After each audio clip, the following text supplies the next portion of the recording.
welcome. Good turnout today. I'm happy to hear and see all of you here today. Um, just a recap from last week. Gratitude bears fruits and impacts not just yourself, but the people around you. Interesting thought. So to kick things off, anyone want to share how they bore the fruits of gratitude this week? That's the question. Here was the start. Gratitude bears fruit and impacts not just you, but those around you. How did it impact you this week? Yeah, Tom. I was certainly a beneficiary last Monday when I participated in our Racial Allies group session. Want to expand on that a little bit? No, you don't have to. I'm just being there. Being there and listening to what other people had to offer and to share, and their backgrounds being so diverse, it was very gratifying. Yeah, good. Wonderful learning experience. I'm glad to hear that. Anyone else? Yeah. Well, yesterday, there was a QPR training here, which is question, persuade, and refer. And who else? Meg, I'm sorry. And who else? Anybody else is there? Well, we attended along with a number of other people. Called? QPR, question, persuade, and refer. It's for suicide prevention.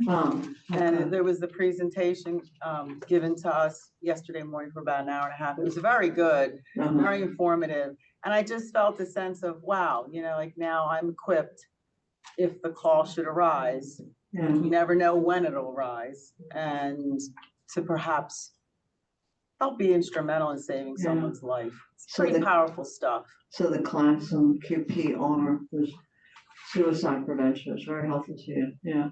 Because we're the gatekeepers. We can all be, a very important role. We can all play an important role if we encounter somebody who is suicidal. Yeah. Important. Yeah. Love thy neighbor. Yeah, Meg. I have to say the same class for me as somebody who works with people sometimes who are suicidal. I'm so grateful if other people are educated and aware and can help their friends and spot that they need help. And so seeing others besides yourself who's in the biz. They're also in there and so effective if they're people that actually help a person to say, no, you're worth living. Yeah, great. Yeah, great. Anyone else? Phyllis. I made dinner for a couple in our neighborhood. He just recovered from open heart surgery. So neighbor helping neighbor. Yeah, neighbor helping neighbor by making dinner for someone recovering from serious illness. Paul. Betsy, can you close the door, please? Thank you. Paul. I use gratitude so much in my work for clients. Yeah. And I suggest to them, like, even if you're going through tough times, think of all the things that you're grateful for. And it creates this shift. And you see that not everything is as bad as sometimes here. Yeah. So just reminding. So it's really powerful, like intervention. It's a very simple thing. Yeah. It just gets people thinking in a different direction. Just remind people to be grateful. Yeah. Lori. This is not actually last week, but what I'm planning for this week coming up is, we're doing this food drive here through the church.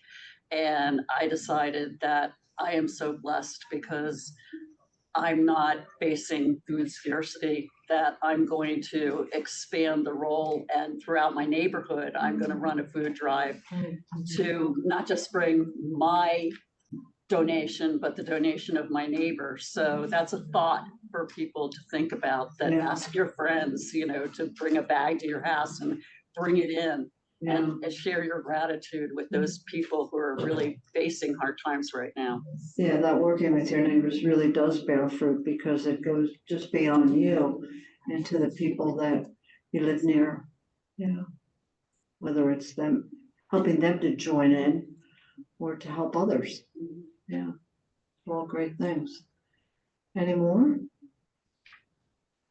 Okay, that's great. That was good sharing. So, we all as human beings have deep, deep feelings, right?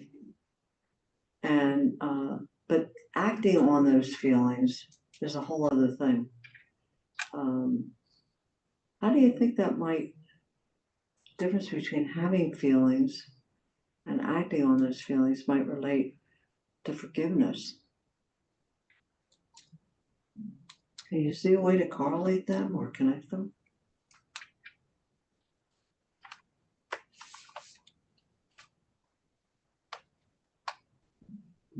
No, it's a hard question. Yeah, I'm not sure I know the answer.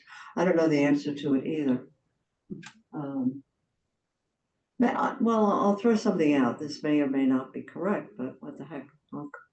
On the opportunities of being at the mic. So someone may hurt me, and I can keep that hurt inside, and that's going to come out one way. But maybe if I take action, it'll come out in a different way. Could be good, could be bad. You know what I mean? I'm looking to the shrinks in the room. If you have any thoughts on that. If not, we'll skip to the next slide. I feel like there was a specific thought to this question, but how might this relate to forgiveness? I'm thinking, is it relating to the person who needs forgiveness? Is this relating to the person who's giving it? It's the question I'm not quite understanding. Yeah. All right, well, let's move on. Okay.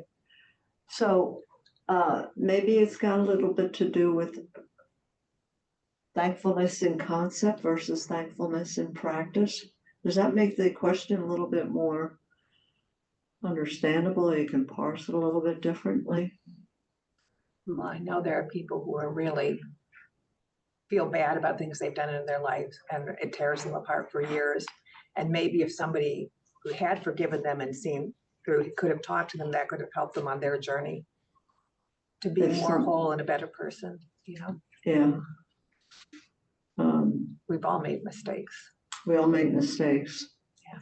So sometimes you might hurt somebody or be hurt, but somebody who's been hurt, that hurt person that hurt may not have intended. It was maybe a perception.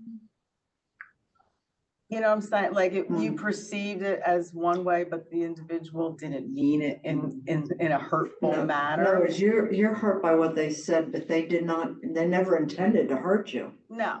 But the way it was said was not the way it was received. Right, the way it was received, perhaps by myself, it just, we don't know. We don't always know. So. Or vice versa. Right. Right, or vice versa. That you didn't know. Right, caused pain to someone, or wounded someone else, you didn't know that. Right, Yeah. true. So I think forgiveness on either, I don't know, it's hard, it is difficult. This is a tough one. Yeah. Well, so let's focus on the word, because I think I'm thankful, I think forgiveness is really important, but the slide actually talks about gratitude. So we can be grateful, we can feel gratitude, or we can practice gratitude. And what do you think the difference is between feeling gratitude and practicing gratitude, Nancy? With what's going on right now, Yeah. we're thankful that we have food to put on our table. Yeah. But our practice of giving food to someone who doesn't have it, the thankfulness that comes from that, So the difference between feeling grateful that we have food and doing something about it. as compared to doing something about it by sharing some of our abundance with other people. Yeah. Yeah, nice. Bess. And I also think there's something interesting here because this has happened. Can you speak louder for the folks on the screen, please? I think it's important because this is through no fault of the people that are suffering now. It's not, they didn't do anything to cause this. And that's something that a lot of times we can be thankful for what we have, but we look at those others with, well, why don't they take care of themselves? Versus now, it's a different scenario because somebody lost their job, it had nothing to do with their performance. Right, people lose their jobs without regard to their performance. It's just reduction in force because Yeah. we have to save money. Right. Yeah, Which is a whole different thing. yeah, So we gotta go do what we need, we're called to go do what we should do. yeah, You know, pick up where some other things have left because people are suffering. yeah. And we need to do something about that. That's what this is all about today. Right, right, yeah. Good. Yeah. Before I Oh, Diana, Before I retired, Diana, before I retired about 6 years ago, I worked for as a clerk at the welfare office, now human resource or human services. And, so you were a clerk at Human I was a Services. clerk, we worked, for what the caseworkers needed us to do and so on. Yeah, But, now with the government shutdown, and I won't get political, but I mean, people are having food stamps cut off. I'm sure you know that, SNAP. And, my coworkers would sometimes be so cynical about our clients because they say, well, why don't they just get a job? so Well, some there of are the probably people, multiple reasons yeah, they can't work, yeah. and it's. So your clients Yeah. would come and there were various reasons, but some of the clerks were kind of cynical about Yeah. the But clients. I think, what makes me angry is right now, the government needs to, get back, Yeah, you know what I'm saying, yeah. without saying it's their fault or their fault, just We all want this come government, together and get it done. we want the government to, These people can't live come without. back. Well, they have children to feed, they have themselves to feed, I mean, Yeah. it just makes me so angry. And being angry doesn't do anything. Well, that's the thing. That's exactly the point, and I'm one of these people, my anger can get in the way of me being kind. Right. Yeah. Bitterness. Yeah, so other people feel like that. I'm not the only one. I don't know, I don't feel like that at Yeah. all. Yeah, no, seriously, I get really angry because, Diana's talking about I get angry. No. Nobody's gonna get, and I'm just not a nice person then. And I could take it out on strangers. I almost did that the other day, and it's a good thing I changed it because I almost ran over a lady and I thought, what is she doing in the middle of the road? Because she was walking on the same side of the road as my car with her back to me. You don't do that, right? With her little dog. And I stopped and I said, I almost hit you. She said, oh, I'm so sorry. My mind's not here. I just lost my mother 2 weeks ago. Oh, gosh. Well, this class helped me to do that. I got to talk about gratitude and bearing fruit. Yeah, Lene. Yeah, I was just talking about anger though. Yeah. And this is a Brene Brown quote. But Yeah. that anger is a powerful motivator, but a life-sucking companion. So you Okay. don't want to sit in the anger. Let me repeat it. While I can remember, anger is a powerful motivator, but a life-sucking companion. So you That's don't want to powerful. sit in it, right? Yeah. That's not going to do you or anybody else any good, especially Yeah. not anybody walking on your side of the road. Yeah. But you need to find out what's underlying. It's a lot of times it's that surface emotion and it's like the red indicator light on your dashboard, Right. that there's something that needs to be done. And it could be an injustice in the world is a perfect example. And then being able to take active steps of taking your bag to the grocery store and filling it up with cereal and soups and pastas and sauces like that can help assuage your anger, Yeah. tamper your anger because you're actually doing something. So practicing thankfulness. Yeah. Or practicing just good community actions helps to get rid of the anger and helps you Reciprocate. rediscover the gratitude. Mhm. So great. Thank you. Great conversation. I have a question. I have a little different take on the whole thankfulness thing. My father had 2 brothers and they didn't really get along. And shortly before the death of the 2 brothers, they died, both of them died before my father did. They called my dad and my dad had a good talk with both of them. And they settled all their differences. And as it turns out, they both died during their operations. And I thought to myself, I've known so many people in families, and mine included, that there's a conflict in the family. And how would I feel if one of them passed away before I settled that difference? So it's been I have taken that as a lesson in life to not let family troubles fester very long, because I kept thinking, what would have happened if my dad's brothers had both passed away and they had all that unfinished business? So I'm very thankful that I lived through that through my father, because I think the conflicts in our family, which are not big, but they could be big if we let them, if they let them fester, I just feel like it's helped me a lot. And I'm thankful that because of that, I've always tried to settle our family differences quickly. Can I say he's just answered the questions about forgiveness in action? What Yeah. a difference that makes. Yeah. There you go. Does everybody hear that? No. No? Oh, Gabrielle joined it. Hopefully I'm gonna try and repeat what Mark said to see if I can repeat it. No, I couldn't. Yeah, well, what I got, because I had a similar situation in my family. And they did not resolve it before my brother passed. Yeah. So it pains me to this day. My brother died in 97. So it lingers. It wasn't me, it was somebody else in the family. And I see that, and I see this other person carrying that around to this day. So the pain now is that this other family member I know is walking around with the pain because they've talked to me about it.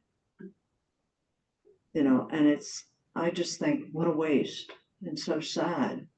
But some people just carry so much that, to quote Brene Brown, you know, it kind of sucks the joy out of them, you know, and it's, so let it be a lesson to us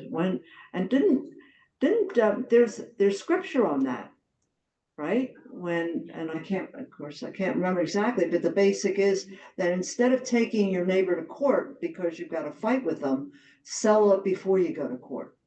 Work it out. Whether it's friends or family, work it out. Lord. And you feel gratitude from that. So I think that's thankfulness in practice. All right. So rather than read this off the screen or prepared a handout, would someone like to read? Luke? You have a volunteer.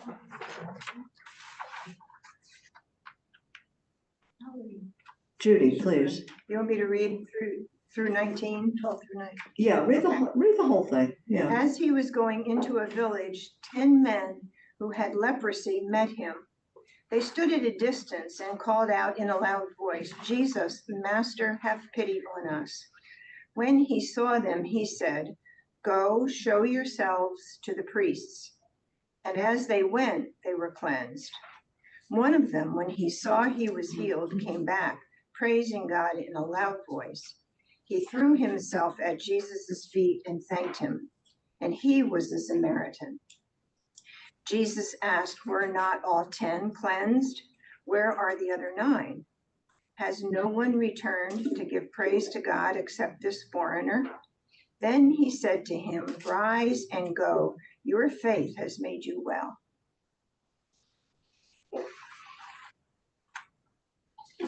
Thanks, Judy. So the lepers that were healed, how do you think they felt when they were healed? Ever think about that? It's an interesting story. They felt gratitude, relief, thought they deserved it. Maybe not. Maybe not. Andy? Well, because society used to really, when somebody would have something bad happen to, well, it still does. They call it the just world phenomenon in psychology. You Yeah. know, and they say, you must have done something to deserve it, even when it's totally irrational. You were born with it, you couldn't control this, genes, it's. Well, Betsy, I don't know if you were here when Betsy talked about that. Yeah, okay, so maybe I came in a couple minutes. No, ago. that's okay. But, It's okay. yeah, I'm just wondering, I mean, because especially back then, man, they really treated lepers badly. I Yeah, mean, they they live on were. the outside of the city and beg and all this. Well, they were terrified that they were gonna get it. So they didn't Yeah. wanna have, it's like when COVID, what COVID did to all of us, right? Yeah, They you didn't don't wanna give get to it. people Because you didn't wanna get it. And it's the same way with leprosy, which was, of course, Yeah. much more brutal. But I'm just wondering if, like a lifetime of people saying you're a bad person. Right. Obviously, God has rejected you because of your leprosy. Or your dad did. You know what I mean? You start to believe some of those, you know, they call it stereotype threat in psychology. You start to Right. believe the negative things that are said to you if you get a lot of those messages. Right, yeah. So, yeah. This to me is Judy. the perfect example, and I missed last week, but I remember in our first session, we were talking about gratitude, and that the primary purpose of when we express gratitude is to point us back to God and God's action in our lives. And this to me is the perfect example of what happens. No, I can't say why the other 9 didn't go back and say thank you too. Maybe it's because they thought they just needed to do what they'd been told to do, which was to go to see the priest and add, but it's on the way they were cleansed. But there's this one who recognized where his healing had come from. For us, with our gratitude, where our gifts come from. And he knew, and he went back and said thank you. And to me, that's the perfect picture of that one of the first slides we saw in the first lesson. That's to gratitude, thankfulness is to point us back to where our gifts come from. Gratitude points us back to where our gifts come from. They come from God. Yeah. And that one leper who was healed went back to Jesus because he was so grateful. I always thought it meant that that one leper was I don't know, humbled or relieved. I think all of that, sure. Yeah, I don't know. Sue. It also brings out here in verse 18 that the one leper was a foreigner. And earlier in the passage in verse 16, the leper is a Samaritan. And so also this power for healing was not just directed to those who might have an affinity to Jesus, but to the foreigners for whom Jesus also had affinity. Yeah. And so basically God the recognition of the grateful heart can, those unlike us, Yeah. so to speak. I'm glad you pointed that out because I kind of skipped Yes. over that. Yeah, the This- fact that this the one who principle of came back gratitude. was a Samaritan. Yes, the one who came back. Yeah. So Foreigner. this gratitude, God recognizes, and we can recognize in others. And we've also been talking about, there was in our prayer confession today, there was the phraseology, our longings and our fears, confession. Yeah. But these types of things can block us from living in that gratitude and acting on it. Yeah. Yeah, that self-absorption, that phrase caught me too. Yeah. Yeah, we're so self-absorbed about our own stuff. We don't think about the world around us, or there's grace happening around us all the time. But we're focused on, oh, woe is me, that we're not awake to see that. And Yeah. this self-centered absorption, I think tends to come with the territory for us humans. Yeah, it's a human response. Yep, but Yeah. also we can have this response of gratitude, and I will qualify by the grace of Christ Yeah. to live that way, but Mhm. it's an ongoing Right. Always done, every day. learning Yeah. experience. Practice, gotta practice, get Uh-huh. better at it the more you practice it. That's it, that's, And then, and also, I'm glad you brought that up, because I think this is a really important point, because Christianity or Jesus is open to everybody. It ain't an exclusive Mhm. club. It ain't just for the Jews. Jesus is for Yes, everybody, Which not just for the Jews. right, because Yeah. the Samaritans were hated. Yeah. You know, they were kind of they were this funny little nebulous, whatever, sort of Jews, but kind of not. And, you know, they had a lot of different things and nationality. So I think that's really important to understand too, that this was just not news for the Jews. And we need to, you know, because that was part of the issue with Jesus And we opening know up. that there was at least one good Samaritan. There was one good Samaritan, there were a couple of them. I couldn't resist. Yeah. Andy, did you have another comment? I think you're right. I think sometimes you have to take a step back. I had that experience recently with my leg, and I had my father-in-law come and sub for me, you know, and at my school. And I was kind of surprised about that they allowed that, but they were just happy to have somebody for 2 weeks, right, to sub. And then he got, you know, he's like, hey, Andy, he's like, I've never had classes where like the kids actually want to be there. Like it's so I'm sorry, I didn't hear that. You Well, didn't? he said, he really liked my classes. He said, Yeah. I've never subbed somewhere. He's like, I've never taught Oh, your anywhere. students. He liked Yeah, your where the students. where the kids actually want to be there. The kids want to be in Andy's class. Yeah, and I kind of, You got them all fired up. I know, and so that's been a real reminder of gratitude for me, because it's easy for me to forget, you know? Yeah. And I've really tried to, you know, really appreciate my job more and Yeah. stuff since then. I mean, because teaching, as the teachers in this room, I'm looking at Bets, sometimes you wonder if you're reaching anybody. I don't know if anybody else in the room is a teacher. And, you know, but now and then you get that benefit of getting feedback like Andy did from his sub. And it reminds you, yeah, you know, I am reaching people, and glad to hear just the feedback that, yeah, you are doing a good job, and you got your kids, you know, engaged, which of course as teachers, that's what we want most of all. That's really our calling, right? Okay. So what do you think was Jesus' question? And Carolyn has a question. Carolyn, thanks, Lorraine. It's actually Paul. You know, I taught for about 10 years at a local college, and it was kind of disappointing to me based on my expectations when I came in.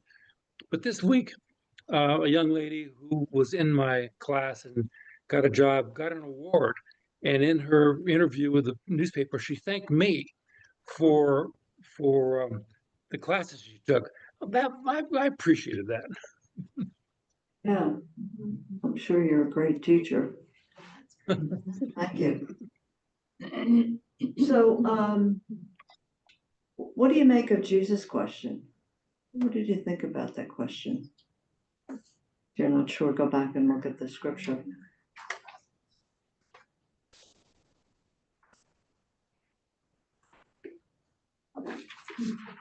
Were not all 10 cleansed? Well, of course he was disappointed. See? Part of Jesus being human. Being human, he was disappointed, yeah. Just by definition, asking the question implies that he was disappointed. And those other lepers did not know how to show gratitude for a blessing. Yeah. Yeah, good. Lene? Yeah, well, and I think it's because he wasn't just healing them so that they could go off and be productive members of society. He's healing them because he wants the glory to be reflected back to God. So he He felt like. healed them to have the glory reflected back to God. Right, and Uh-huh. so if they're not coming back to give praise to God, then he feels like maybe what he was hoping for wasn't accomplished. They were thinking about themselves. Yeah. Yeah. Rather than for the glory of God. I think he was looking for feedback. Did I do a good job? Wasn't it enough? You know, to Tom's point about his humanity. I think it's hard for us to hold both thoughts in our heads at the one time. You know, we think he's either divine or human, but he can't be both at the same time. But it's God, so why couldn't he? Gabrielle has her Right. hand up. Gabrielle. Oh, Gabrielle. How about I play the devil's advocate here? I think he probably would have known that's pretty much the percentage of human beings. I was thinking the same thing. Yeah. I thought the same thing. You 1 can't in 10 will recognize it and the rest won't. Right, right, yeah, 10%. yeah. Maybe this was an early sign of entitlement. You think that the 21st century people have discovered entitlement that didn't exist before? But it's a very good concept for us to walk out of this class with, you know, to be aware of our sense of entitlement and to be grateful for what we do have and need to share it with others. And that's how we bear witness of our gratitude. I think that's a really good point, Tom. Thank you. Do you think On it the was other this? hand, Pardon me? on the other hand, the people who didn't come back might have been expressing their gratitude in different ways. They may go out into the community and declare what had happened and talk about what Jesus did for them. We don't know that part. Well, you know, and that brings up this other human trait that we all have, which is judgment. You know, we know what they do, what they're really doing. We don't know what they're doing. We don't know other people's stories. But we tend to judge, come to a snap conclusion. Mark? Well, I'm thinking that they may have all gone to the priest, since 9 people showing up that the priest knew were lepers a few minutes ago, saying, wow, what happened? Yeah. You don't know. So they did what they were told. Somebody else had just said a little while ago. Yeah. It'd been nice to see what really happened. Yeah. Well, wouldn't it be nice if in life we could see the 360-degree view of everything that happens? I think the only one who can do that is God. We're lucky if we can see in 2 dimensions, never mind 3. You know, the whole picture. Yeah. Yeah. All right, good. Being blessed is passive, sitting in a chair, receiving a blessing. Experiencing common graces, like today. I mean, I was getting ready for church this morning, looked out my window. It was so gray. It looked like it was about 4:30 in the afternoon.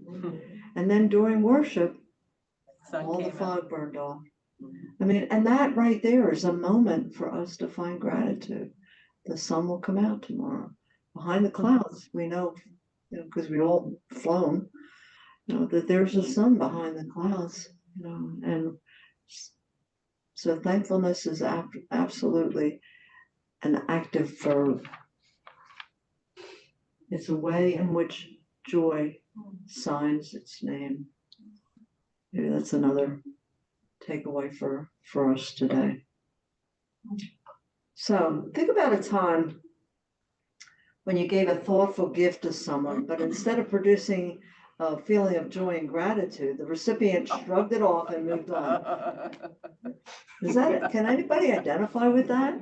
A couple folks are shaking their head. Yes and no. Anybody want to share about how you felt when that happened? I got one for you. Oh, good, Tom. For Halloween, I put together a package for two of my grandchildren. One's 10, one's 7. And I have another one who was 4, but I don't know if he would get the package, but So you put together a special package for your 10 and 7-year-old grandchildren yeah, and for Halloween. Halloween stuff, you know, Yeah, pumpkins and just figurines and stuff. Yeah. And I mailed it to them. Oh, you mailed it to them? Yeah. Oh, so you couldn't do it in person? They're several hours away from where Yeah. my wife and I live, and it was a little bit of a chore to put it all together and to wrap it and Mailing it. to you know get it proper wrapping for mailing and stuff. Yeah. Not a word. No, thank you. Never heard of That's that. surprising. I mean, they're little, but still. Do you know if they got it? Do they know that they received it? Oh, yeah, they got it. Okay, snail, you can't rely on snail mail these days. you know. And I thought, well, maybe that's just a 7 and a 10-year-old.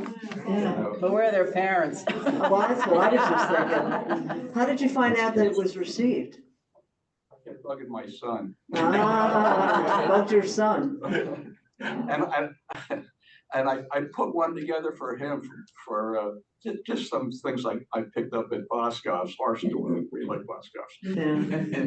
And it didn't fit. Oh man, boy, striking out. Yeah, really, it didn't fit. So sometimes best of intentions, but I'm not deterred. I'm gonna do it I was again. gonna next ask you year. that, but not deterred. Yeah. You'll do it again. I'll do it again.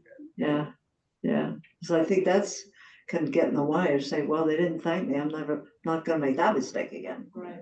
Yeah. Well, with your grandchildren, you just do it, right? Yeah. With your grandchildren, you just do it. You might not do it for somebody else, but you Yeah. do it for your grandkids. Yeah. You do it. Yeah. Yeah, Paul. Sometimes it could be something as simple as like walking past a person and saying, hey, how you doing? And they're just, Yeah.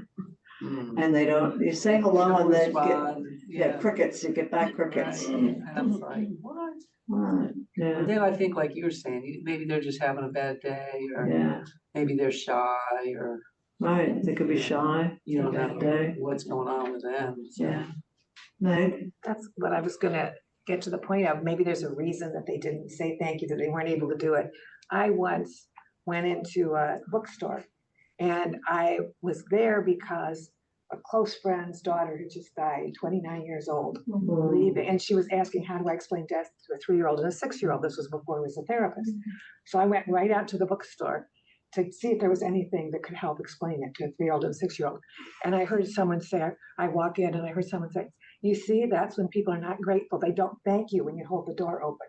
And they were very judging. And my mind was in England with, grieving family. Yeah. So when we judge people for not thanking us, I think we just need to say there was something blocking them at that time. Yeah. Sometimes the people don't thank us because of what's going on with them.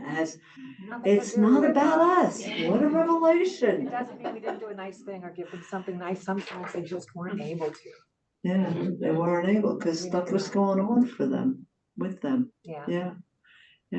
Yeah, Paul? I had another thought. This is kind of maybe off topic a little bit, but like I read about different economic systems and ours is like commodity based and money based. Looking at Versus some economic economic systems. systems are like gift based. Yeah. And gift based creates relationships. Gift based, It's which like we I are share- not.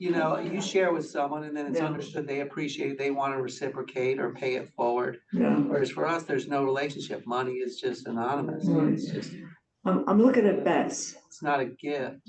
Well, we're talking about native peoples.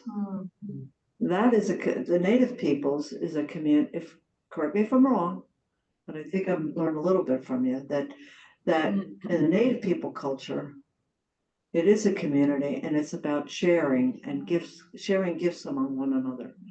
Where in our capitalist society, it's about accumulating stuff. Yeah. I have more stuff than you, or better stuff, or whatever. Yeah, just more stuff. Like Elon Musk and his $1 trillion pay package. Right, and native people are very normally gift people stuff. Yeah. That they didn't really ask for, but that's a sign that's a showing of their care, their love, and their Yeah. community. Sharing It's of about community in Native people culture, yeah. Of community, yeah. Good. And so when you do share, what comes back to you?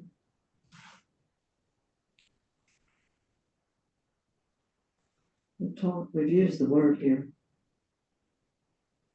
Community, relationship. I mean, that was one of the things that Paul said, when you give gifts to people, doesn't have to, it's good, as Tom said, when he gave his gifts to his grandchildren of Halloween stuff, that was great. But the gifts can be something else, just of our time, our prayers, prayer shawls, beautiful shawls today, weren't they? Yeah, those are gifts that express our gratitude to one another. The giver, I think, receives so much more. I'm sorry. The giver receives so much more. We than the receive so person much more when we that give receives. gifts. Yeah. I do. You feel that way when you get, yeah. Well, I think using your example, which was a beautiful example, I must say, it's not about the stuff. It could have been, nothing. It's the fact that you cared enough to do what you did, to think of them, to show them your love, not nearby. So one way to do that was to send them things, but it wasn't the things. It was the idea of the things. Good point. And that's the whole point. And that shows your love and your care and your interest in connecting and being in community with them. So I wanted calling them. Yeah. Peace of my mind. Yeah, because so by giving that gift, it's an expression of Tom's expression, anyone's expression of love. Because that is a way that we can express love in a way that, because it's in here, it's inside us. We don't know always how best to show it. And in fact, if we just we're vulnerable. That's another Brene Brown. That's how I discovered her, was the vulnerability talks, which if you have never watched a TED talk from 2010, phenomenal. That willingness to be vulnerable and show your love, whether you get a thank you or not, makes us feel good. Because I know, I'm sure all grandparents feel like I do, that I'm always looking for ways to express my love to my granddaughter, because I'm just grateful she's here. Just grateful I got her. Well, let me say this one. So it comes around. Little louder. It comes around, okay? My husband, who loved his grandsons more than anything, except for me maybe, but everything. Anyway, he loved those kids so much. And we had, this motorhome. And when we went to get it, we had choices of what we wanted to have inside. And one of the things he wanted was bunk beds so that they could come and be with us. And we took them to we always took them on Halloween. We always took them to a rally that we had as a group. And we would go out, and my husband, and he didn't do this with my kids, so I don't get it. But anyway, he got all this Halloween stuff. I mean, like a lot. And to decorate the motorhome, and worked with them to have them decorate with him. And the one thing he got was this giant, huge blow up pumpkin that lit up. I mean, it was enormous. And when I had to leave my house, I said to my daughter, hey, take all this Halloween stuff, you might as well. So guess what appeared on their front lawn this year? That great big giant pumpkin. And I was like, because that was the love from their grandfather. Grandfather. So that was my thing. So your husband David, late husband David, had a pumpkin, blown up pumpkin, and Liza brought it out this year. Yeah. That's special. Yeah, and David's been gone 10 years. 10 years. And they all remember it. Those boys remember this. Like they remember Grant doing this with them. Yeah. So it's the experience of that. Meaningful to the grandchildren. It's not just the stuff, it's the experience. David's legacy. Thanks for sharing this. Who would like to read Corinthians? I'll all say yes at once. I'll read Anybody it. on the I'll read screen? it. God is able to make all grace abound to you, so that having all contentment in all things at all times, you may abound in every good work. There's a lot in there. Yeah, there is. Packed in there, yeah. So I think what he's saying is this prompt. You have to cultivate the ground. And preparation is key. I'm hearing a lot of stories here that say that you all do prepare the ground every day. You work to show your love. You seek ways to demonstrate your love. I'm hearing a lot of that in this room today. And Yeah. I feel that this church gives us a lot of opportunity.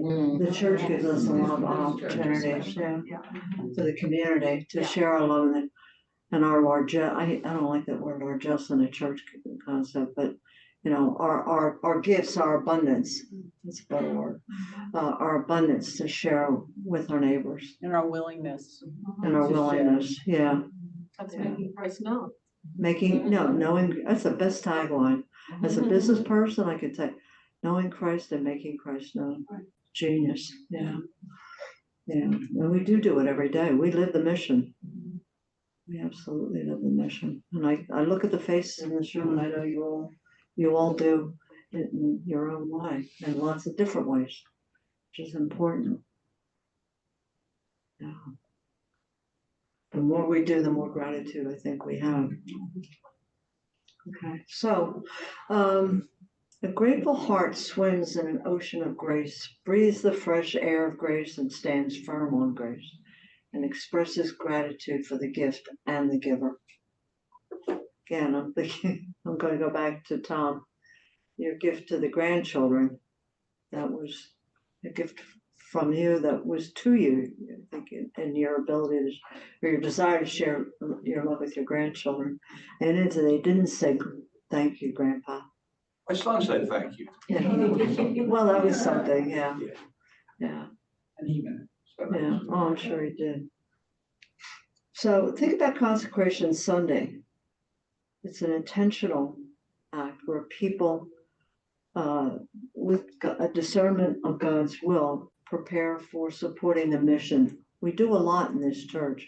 We can't give endowment or outreach or even support the building and the people who come to work every day and the missions that we run, the trip, like John's recent trip to Honduras, the men and women's retreat, and all the other things that we did, children's spiritual growth. All of these things that we do cost money. So people's commitment to promise and then fulfill their pledges every year is an important way that we do and continue to do our mission. So enough of that. I do a speech on that. Oh, I thought there was another question. That's it. Finished early. Before I close, and I haven't looked at the slides for next week, so I'm not quite sure what we're going to be talking about. I'm not going to put our presenter on the spot. But I'd like to express my gratitude for that. Not naming the person who's going to be leading next week. But continue to be on the watch for places where you might have otherwise, because you're so wrapped up in, what were the words in the confession? Our own troubles. Our longings and our fears. Our longings and our fears. Was it that stood out for me? Yeah, and me too. I'm so glad you brought that up, because that was a key takeaway from the confession. And when that confession is posted, I like when they leave it up there, because I like to meditate on the words. Instead of being hung up on our longings and fears, let's all try and to be more aware of the beauty around us, the sunrise and the rain. The moonrise. The moonrise this week, yeah, it's fantastic. Let's be aware of those things, and for one another, our grandchildren, our families, and find those things and maybe report back next Sunday. Yeah, so, Okay, I want to share this. I know you're closing. I'll try to speak quickly. I encourage all of us, and I'm encouraging myself as we talk, yeah. do not get burnt out on giving. Give by the grace of God with a thankful heart. You might not receive gratitude right away. I've experienced when. Can I just stop you so I can repeat that for the folks on the screen? I want to make sure I'm understanding what you're saying. To give with a grateful heart. Yes, and do not be weary And in do not- the giving out. Do not be weary. You may And not, do not be discouraged if you don't see the thankfulness come Don't- back and that sort of that's thing. key. Just Don't be give, discouraged just do it. if you don't give immediate feedback. When I don't want to call attention to myself, but when my sister-in-law's husband died, her first husband, many years ago, many years ago, her little 6-year-old daughter, maybe 5 or 6, was standing in front of the coffin, and she just looked like a little wave. And I reached down like this and held her. When my husband died, how many years are we talking about? She's 40-something. And we're standing in front, we're both standing by the grave. She came up with an umbrella and she put her arm around me and she said, Aunt Sue, she said, it's my turn. Wow. And I said, yes, it's your turn. So I'm gonna repeat that story. So we'll say 40 years ago when Sue's niece had lost her mom. A dad. And the two of them were standing at the coffin and Sue put her arms around her niece to comfort her at 6. 40 years later, Sue's husband recently passed away. And she's standing at the coffin and the same niece came up to her, put her arms around her and said, Put the umbrella over my head. with the umbrella over your head and said, now it's my turn. It's a beautiful story. That's a great way to close. Thank you for sharing that. I know that's not easy for you, so Thank you. yeah, it's all new. So let us close in prayer. Father God, we pray that today's lesson has helped us to understand and appreciate the benefits of gratitude, and that we remember to share our gratitude with others. We're grateful for the grace and beauty of this world that you have created for us, and may we always be mindful of this, never take it for granted, but rather pay it forward to our fellow human beings. Amen. Amen. Somebody else said pay forward. Yeah, Nancy. Just as a final comment with gratitude, if anyone's traveling this week and you have to go through TSA, say thank you to the person who's working there. Oh, if you're going through TSA, say thank you. Yeah, thank you. Thank you, Ed. Thanks for coming up.